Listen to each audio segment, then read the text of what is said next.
Welcome to another episode of the Dreams to Reality podcast. And today we've got a good friend of mine and also a very special guest, Brady George. How are we doing, my friend? Cameron, great to be here. Thanks for having me. I'm a massive fan of yours, as you know. So great to be here. Appreciate it, mate. Appreciate it. So quickly, talk to me. If you was on a holiday and somebody said, Brady, what do you do? What would you say? Wow. I wear loads of different hats. As you know, I'm a business owner. I'm an investor. I'm a vegan athlete. I'm an Ironman. I'm a dad. I'm a published author. I'm a trier. I'm a never giver upper. Okay. And which one takes most of your time right now? Well, I think realistically, I think it's a mashup between being a dad and being a business guy. Okay. And getting as much training in as I can. Okay. So what would you say currently in lockdown, COVID, everything going on? What would you say has been some of your biggest challenges you have currently faced? Oh, wow. What from a business perspective? Everything. What takes up most of Brady's headspace? I think it's a really interesting question, because I think everybody is at a massively, I hate using the word pivot, but look, let's face it, so many of us have had to reinvent what we do, where we do it, who we do it with, and the whole sort of notion of I'm a service provider, so we're in the outsourcing business. So we're very geographically restrained in many many respects. So we've had to really completely remold and reimagine our entire service offering. So the last 12 months have been a really great opportunity to go back to school in terms of the University of Life. And the universe has got a funny way of when you think you've got a handle on life, the handle ends up bloody falling off, and you're back to day one, week one. So in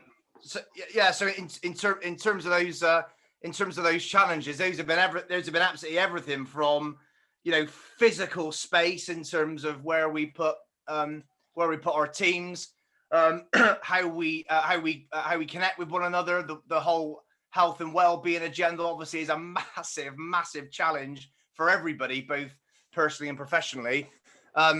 So we've been in this. We talk a lot in the business about short, medium, and long-term goals, and this whole notion that you're effectively recalibrating almost on a 24-hour basis. And I run the company like a casino, not in the sense that we're really reckless and just chuck money around, but in the sense that you've got to know your number. So we run the business, and anything I'm involved with, we run it like a team of forensic scientists. So we know what's we're massive into analytics, and we know what's going on anywhere and everywhere at any given time. I guess if you can't measure it, you can't really manage it, can you? Absolutely, yeah, of course. So that's interesting, because I would say that's probably one of my biggest weaknesses, especially within business, is because it is a weakness, I tend to avoid it. But I think it was actually after one of the conversations that we had originally, which kind of started to put that into more practice for myself, and understanding if I'm going to get to the next level, then I'm going to have to try and get a handle on this weakness instead of avoiding it. Because as you know, me, I'm all about delivering, doing what I'm doing, and I feel like I'm one of the best at it. However, if I'm going to grow it and impact more lives, then I've got to get a handle on the essentials, right? Well, absolutely. That's with the greatest respect in the world, we all enjoy doing what we're good at, don't we? We don't really enjoy getting up in the morning doing things that we're pretty rubbish out in that sort of classic eat the frog. And look, any time that I've been able to do anything has usually been through pretty horrendous adversity, making a ton of mistakes, an absolute ton. And obviously we talked at length sort of last time we met. But actually that's how we learn, and that's how we grow. So doing what you've always done, you're getting what you've always got. And it takes a lot of courage and bravery to sort of stare down the barrel of that metaphorical gun and and get outside your comfort zone and doing things that are uncomfortable. There's a great quote by Brené Brown that says, we either get to choose courage or we get to choose comfort. We don't get to choose both. So every morning when you wake up, you're making a decision. Am I taking comfortable today or am I taking courageous today?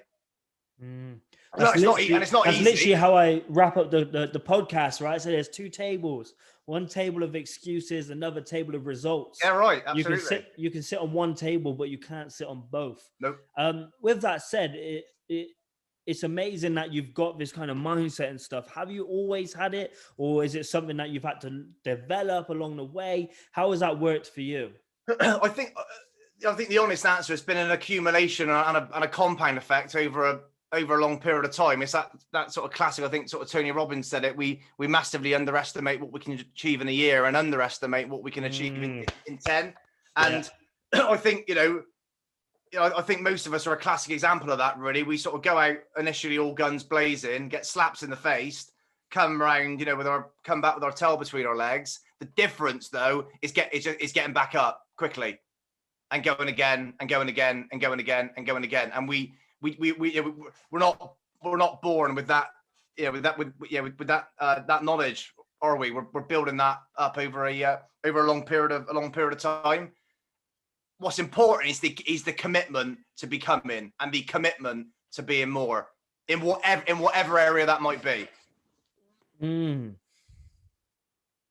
So being in your situation, being obviously working for yourself and having many people work for you, family situations, stuff like that, have you got an environment and a community of like-minded people, or did you have to go out and personally seek that?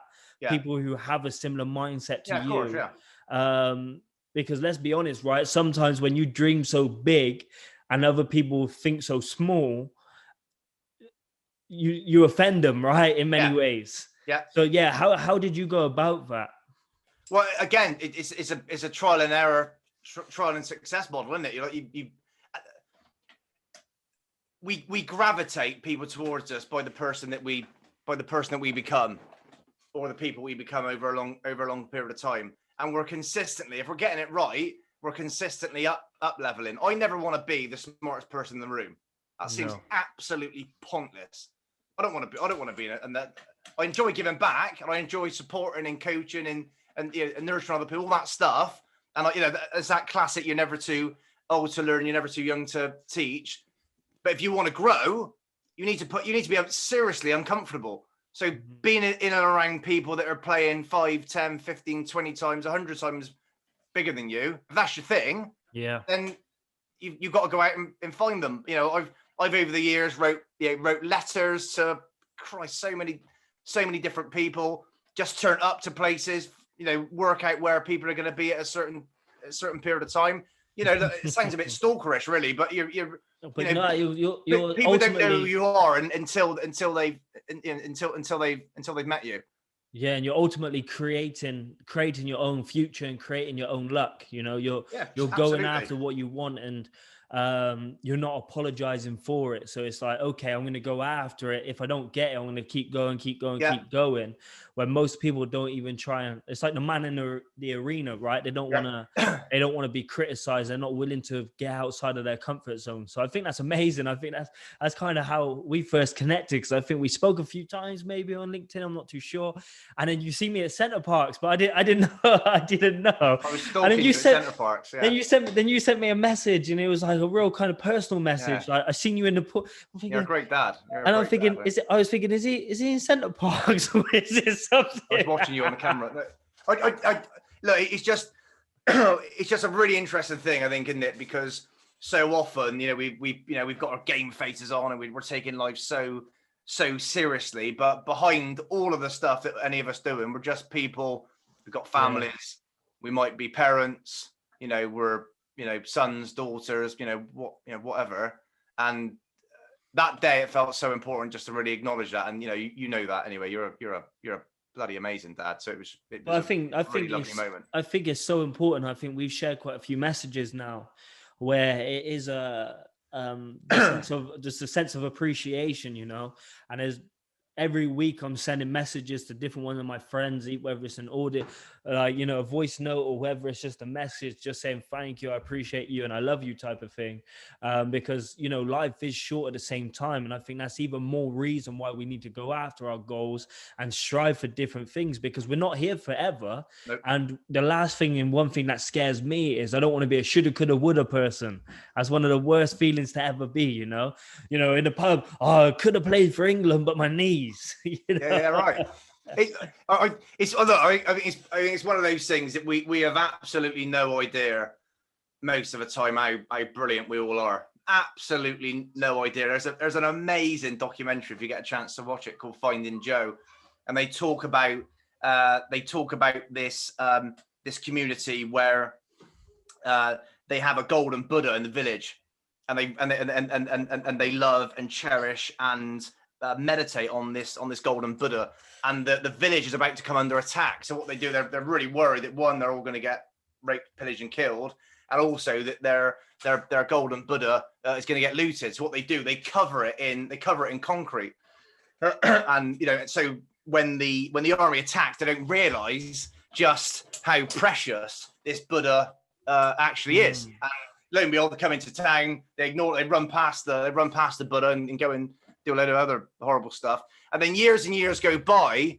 and the people that were around at that time don't remember that it's a golden Buddha. They just think it's this old sort of random statue. And the story goes that a young boy is meditating at the bottom of this Buddha, and a piece of concrete falls off, and he sees this sort of shiny thing, and he runs back to the village, and they remember, and they realize that actually the Buddha is golden. And it's a great metaphor for life, because when we're born, we know our bliss.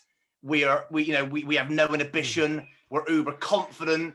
We're our most authentic selves. And then through conditioning over a long period of time, we start putting all these masks on and putting this armor on and all these things to protect us. And that's that old saying, the two most important days of our lives are the day we're born and the day that the day that we realize why. And actually, we're all that golden Buddha. We're all that that precious, fantastic being that came from the universe. So that whole thing, and usually, and it's a great documentary, but it usually goes that we have to really face something horrendous, like a horrendous illness or a birth or a death or something, or a corporate disaster, whatever it might be, to really sort of shake us out of that. And we then go on our own, what Joseph Campbell calls the hero's journey, and we're all the hero of our own life. It's fascinating, really, really amazing documentary, and a great book. But through conditioning, society wants us to consume, and it wants us to be in a box, and it wants us to do things that feed that machine. It doesn't necessarily want us to think. It wants us to buy stuff and accumulate stuff, and sit captive in front of these great big screens that most of us have got in our living rooms. And you do a lot of work with schools. If you asked a class of 4 or 5 year olds who's the strongest in this room, all their hands would go up straight away, wouldn't they? All of them. 3 or 4 years later, this is how a short a period of time it takes. By the time they're 7 or 8, you go back in, you ask them the same question. You get the big boy at the back put his hand up, and the rest of them turn around and point at him. Yeah. Because they know, but they're also being told what they are and what they're not. Don't do this. Don't play with that boy. Why is that a problem? Pardon? Why is that a problem? Why is that a problem? Because people are telling us, or society is telling us what we are. Like nobody can tell us what labeling. We are. Okay, yeah, got you. That's so fascinating, man. I think it comes down to those saying, isn't it? Those who say they can and those who say they can't are most probably right. And it's the same for me when I was in university and I discovered dyslexia. I had it and I was heavily dyslexic. I was putting this label on myself that, okay, maybe I can't finish the degree because I've got dyslexia. Yeah. And even now, maybe I can't do what I do as a job because I'm stupid, or I can't read, or my processing is slow, when actually it's something I've picked up externally, or it's something I've just think for myself. So we always like to tell ourselves stories and things that are not necessarily true. That is why we have to like question it all the time, I think. And that's where self-doubt in many ways, that's where it comes from. So to you, what is self-doubt? Self-doubt is a defense mechanism that our brain develops or is there to keep us safe. We're running around with these things in our heads that are thousands and thousands of years old that were designed to protect us from getting killed by a saber-toothed tiger. They weren't designed to live in 2021. No. And actually, our brains are designed to take the path of least resistance, like water. So if something's easy, your brain's gonna want to go over there. And David Goggins talks about mastering the governor in terms of really understanding the way that your brain works. When you're trying to do something and your mind's telling you, I don't think I can do that, you know you're on the right path. When have you done that? Pardon? When have you done that? This morning, about 2 hours ago. I did a time trial. I got about halfway in, and every fiber of my being was telling me, you can't do it. It's not going to happen. You're a pretender. Who are you kidding? This is ridiculous. The only thing we have to do is just keep going and keep going and keep going. And eventually, because we build up enough evidence, that sort of stuff starts falling away. So the only difference between somebody that, if you had two people that both wanted to make £1 million and one person says, I'm setting a goal, I know I can do that in a year. And the other person said, I can do that, but I can do that in 10 years. The only difference between those two people is what they believe. Not what's true, not what might happen, what they believe. Deep. So the person that is set the goal, the 10-year goal for the £1 million is going to be thinking, I need to hit £100,000 in the next 12 months. So to do that, I need to do X, Y, and Z. The person that's going to do it in a year is going to be thinking, I need to shoot straight to 1 million. I'm using that example of money because it's easier, it's easy to understand. But you could apply that to absolutely anything. And if you really sat down and said, okay, I want to play at this level, whatever it might be, and you do an exercise and you write down 150 things, the evidence that you're already playing in some way at that level, because all of us high performers, we look forward, we don't like looking back. We don't appreciate or we don't champion ourselves of what happened last week, last year, 5 years ago. But to sit down and evidence those 50, 100, 150 things, and I promise you, once you get past number 50, you won't need to write anymore because you know that you can do it. Yeah. Give it enough time and enough effort. So talk to me, last year you did an Ironman. How was that for you? Tough for me at that point, really super tough. I was 50 pounds overweight. I was in the worst shape of my life. I've always been very active. I've always really enjoyed sport, amateur bodybuilding, racket sports, whatever. I told myself that I didn't have the time to look after my body because I was a dad. I was trying to run a business. Financially, we were having a few problems at the time. And over a 2.5-3 year period, it got worse and worse. I was getting horrendous back pain until one day something snapped. I thought, well, that is it. Enough's enough. I can't live like this. And I was in the garden and I was picking up my eldest daughter, who was about 3 at the time, and I was out of breath running from one side of the garden to the back door. And I thought, that is it. And I messaged a guy that I met 8 years previously. He was a performance coach. Sent him a message and said, look, I need some help. And it sort of went and it went from there. And very often it's not the actual event, whether it's the business success or an Ironman triathlon or whatever the goal might be. It's the journey to becoming that person. And what I'm always really interested in is who do we need to become to do X? Don't set a goal to be a millionaire. Set a goal of the person you'd have to become to be able to achieve that. who are we becoming? You know, the average person in the West lives for 28,200 days. That's 76 years on average. 28,200 days, and then we're in and we're out. What are we going to do with it? Are we really going to waste one of those precious days? We all do it. Yeah. But why? So was it? Yeah. To answer your question, was it difficult? Hell yeah. For me at that point, that's the most difficult physically the most difficult thing I'd ever done. I lost 45 pounds. I had more injuries than you could shake a stick at. I blew my rotator cuff. I had a problem with my knee. I bust my IT band. But because I was going from where I was there to where I wanted to be there, in that sense, I had to get around different people. I had to really look at my schedule, belief systems, values, time management, everything. So would you say last year was one of the greatest years you've had as far as personal development, mindset, and stuff like that? Absolutely.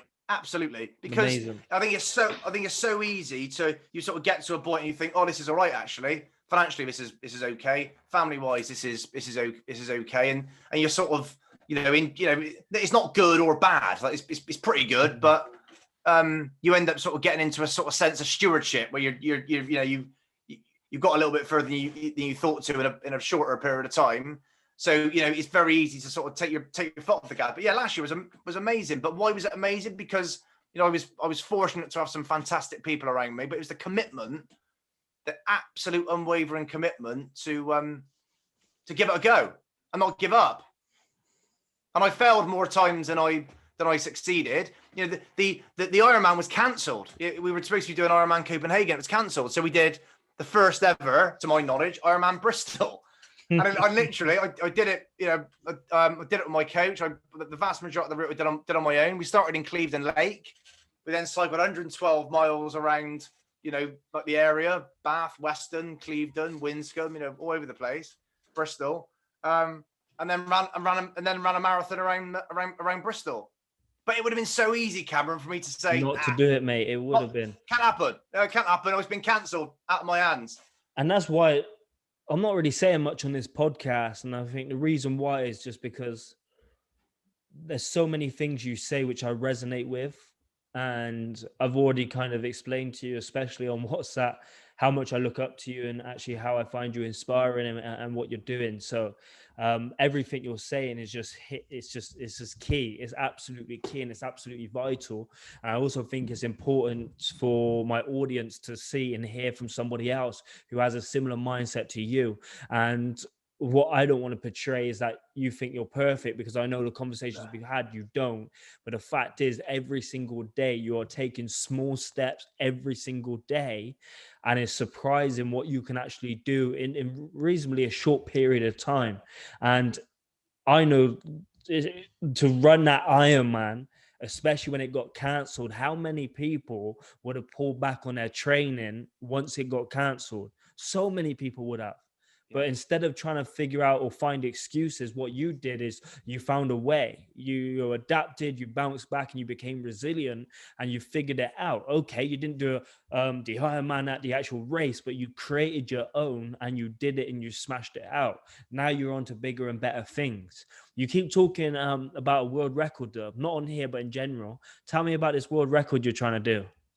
Okay, so again, I think a big part of this whole notion of becoming is challenging ourselves to do things that we can't currently do, and feel so uncomfortable, possibly a bit embarrassing. You're putting yourself in a situation really where you're extremely exposed, and that's extremely uncomfortable. But I think because of all those things, it's really important to do it.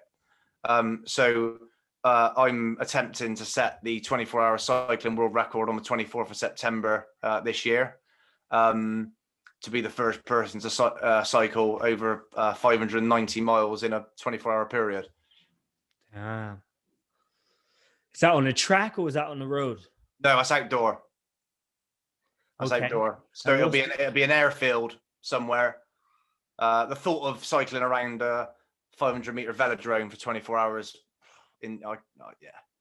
So what's going to be your average speed, or what does it need to be? Yeah, 23.7 miles per hour. Oh, Yeah, pretty quick. oh, Yeah.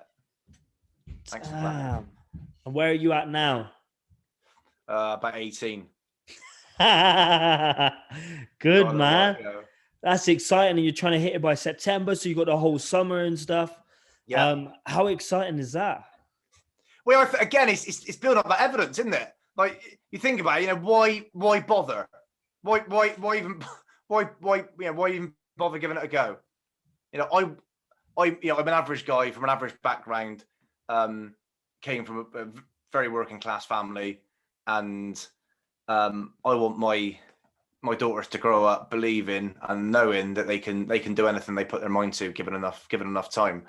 So I've got a moral obligation to try and be the best possible role model that I can be, even if it means absolutely breaking myself in the meantime.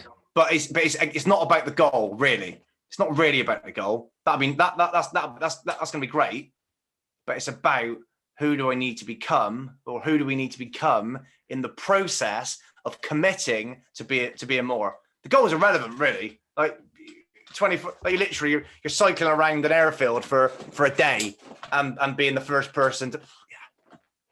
Yeah. But it's the person that you have to become in the process, I think, is absolutely fascinating, because what it demonstrates is we have absolutely no idea really what we're capable of.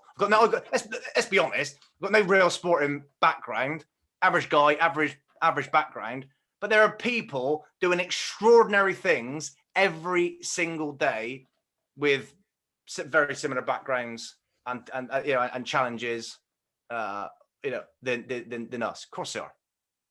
Okay. There's a woman from Merthyr Tydfil.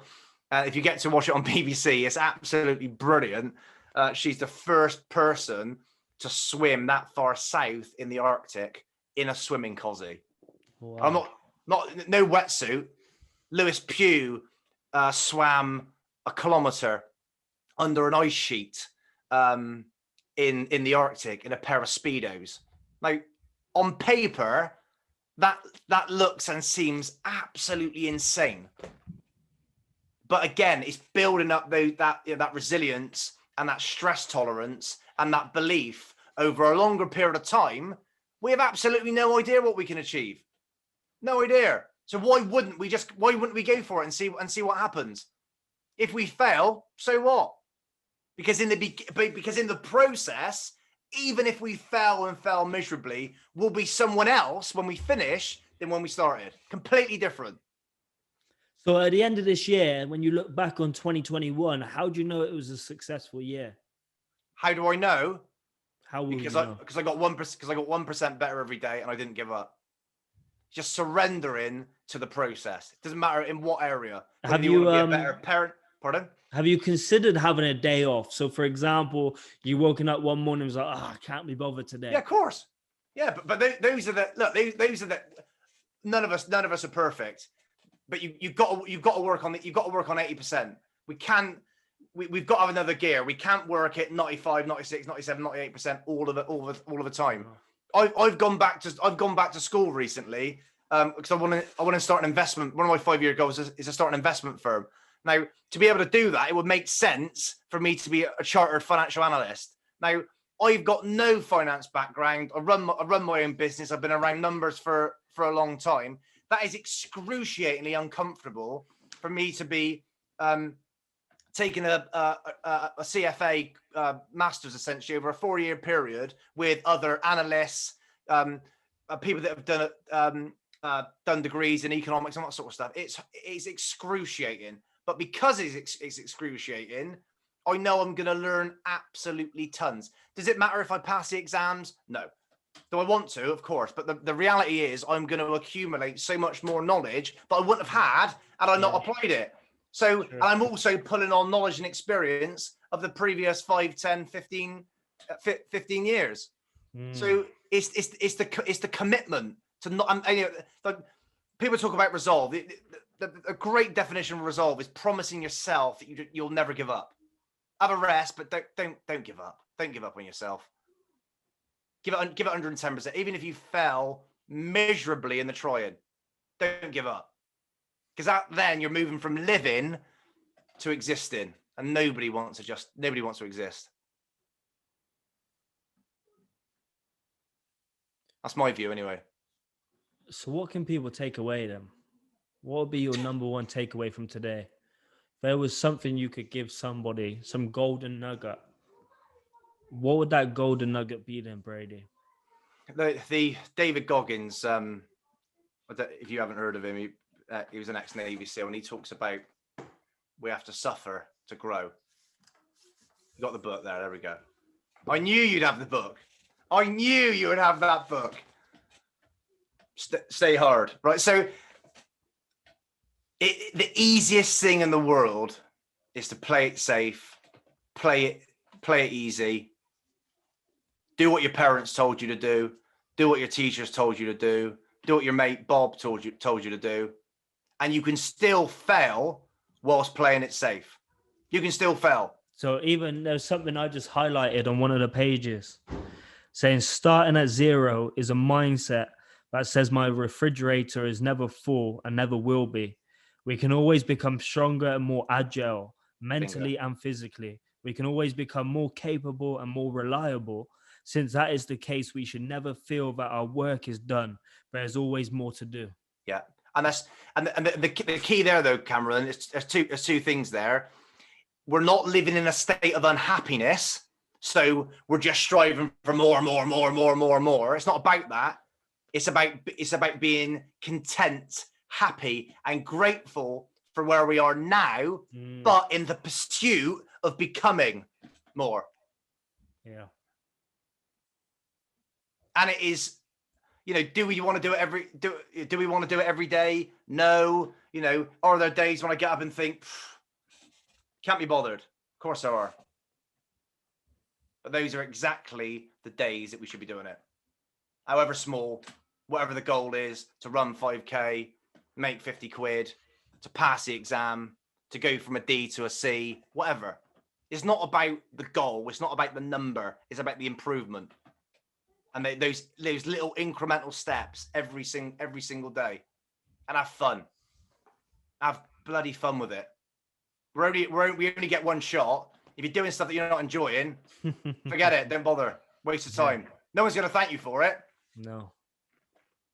So I'm sure a lot of your listeners, we know they get huge value from your talks, your speeches, your courses, all that. But it's also good for me that because when it comes to teenagers, as I said, I feel like I'm the go-to guy. But the reason why is because I still spend so much time developing and learning from other people. Yeah. And people like yourself and other people around me as well, because I listen a lot more and consume a lot more than I deliver.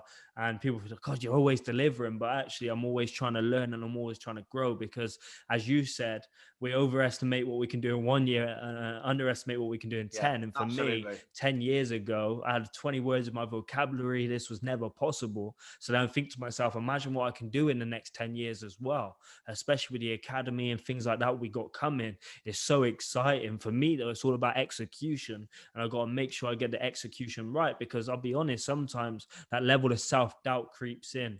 And I like what you said about it is your thoughts, but then sometimes you've got to build up. It's like the repetition, building it up. Yeah. And I do always say that self-doubt comes from two things. It comes from your thoughts, and it also comes from your behavior.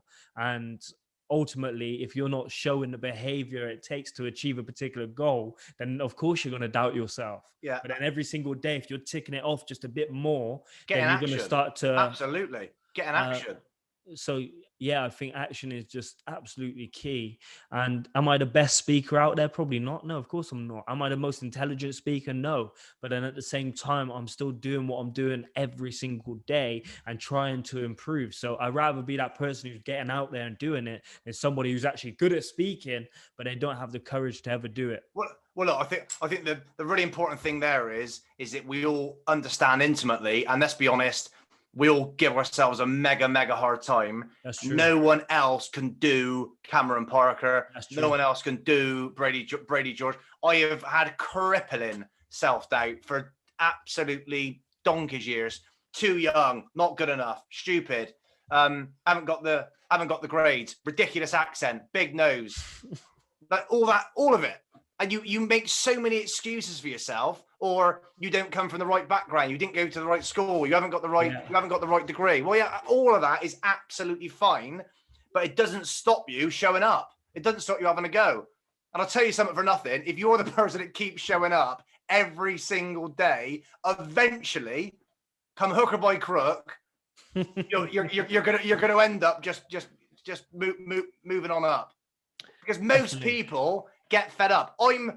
Sometimes I think to myself, I feel grateful that I'm not uber intelligent, because it's built a resilience in me that I have to be the effort guy. I have to try really hard to be able to do anything. If I was intelligent, it'd be easy come, easy go, wouldn't it? Yeah. I have to work flipping hard for anything to really happen.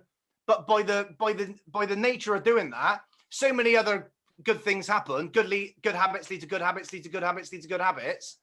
And eventually people start taking you seriously that laughed at you 5, 6, 7, 8, 9, 10 years before. But that's absolutely fine as well. And 9 times out of 10, let's be honest, it's more about them than it's about you anyway. Of course. Just do it. You're having the confidence and the resilience, the inner strength, just to do your own thing. Doesn't matter what anyone else thinks. That's amazing, mate. That's absolutely amazing.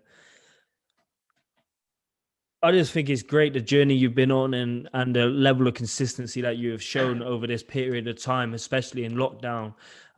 You've taken control and taken it all to a next level, which I think is amazing. With that said, mate, I do want you to be a regular guest on this podcast.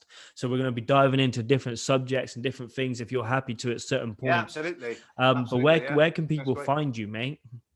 So they can find me in my green waste bin, ice bathing at like 5 o'clock most mornings. They can find me on Instagram, Brady George. They can find me on LinkedIn. Okay. What I'll actually do is I'll post all your links and everything in the description, and in the podcast as well. But before we wrap this up, what's your favorite quote of all time, Brady? What is it? Jesus Christ. So, when I first discovered what self-development was all about, I came across 2 books. One book was Napoleon Hill's Think and Grow Rich, and the other book was Michael E. Gerber's The E-Myth, The E-Myth Revisited, and he also had a book called Think and Grow Rich. Yeah. See that's a student right there. Look at those post-its. That is what it's about. That is what it's about. And Michael E. Gerber's Awakening the Entrepreneur Within. And there was a line. I can't remember all of the poem. I'll send it to you. But the quote in Think and Grow Rich goes something along the lines of what the mind can conceive and believe it can achieve. Yeah.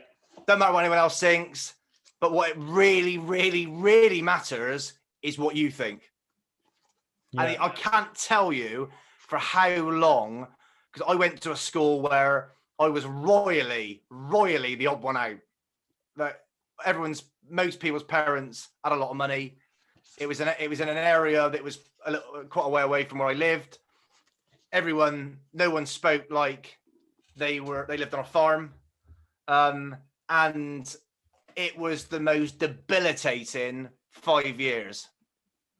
And it took me a long time to get over that.